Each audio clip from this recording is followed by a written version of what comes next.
बिस्मिल्लाहिर्रहमानिर्रहीम। अस्सलाम वालेकुम दोस्तों, आपको बड़ी खबर से आगाह करते चले कि पाकिस्तान की आज पूरी बैटिंग लाइनअप लड़खड़ा गई। कप्तान बाबर आजम के आउट होने के बाद पाकिस्तान का कोई भी बल्लेबाज पिच पर ना ठहर सका, लेकिन पाकिस्तान की बैटिंग लड़खड़ाने की बड़ी वजह सामने आ गई कि इंग्लैंड की तरफ से बॉल टेम्परिंग की एक बड़ी वीडियो सामने आ चुकी है। किस तरह इंग्लैंड के बॉलर ने पाकिस्तान के साथ बेईमानी का हम आपको मुकम्मल वीडियो दिखाएंगे दोस्तों। लेकिन मजीद आगे बढ़ने से पहले जल्दी से चैनल को लाइक करें, सब्सक्राइब करें, साथ में लगी बेल आइकन को ज़रूर दबा दें। दोस्तों, आपको बताते चले कि आज पाकिस्तान ने 2 विकेट पर दोबारा इनिंग्स शुरू की तो पाकिस्तान की तरफ से बाबर आजम और साद शकील बड़ी ज़बरदस्त बैटिंग का मुजाहरा कर रहे थे और बाबर आजम और साद शकील ने आते इंग्लिश बॉलरों की पिटाई शुरू कर दी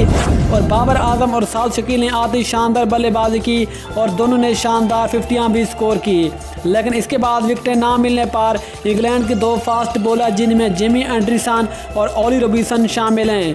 और उन दोनों बॉलरों ने मिलकर गेंद की छेड़छाड़ की और गेंद के साथ ऐसा कुछ किया जो कि आप वीडियो में भी देख सकते हैं, जिसके बाद इंग्लैंड के बॉलर हावी हो गए और ऑली रॉबिन्सन ने बाबर आजम को क्लीन बोल्ड कर दिया और उसके बाद फिर पाकिस्तान की पूरी बैटिंग लाइनअप लड़खड़ा गई और खिज़ां के पत्तों की तरह पाकिस्तान की विकेटें गिरती गई और इसके बाद फिर पाकिस्तान की पूरी टीम 203 रन बनाकर ऑल आउट हो गई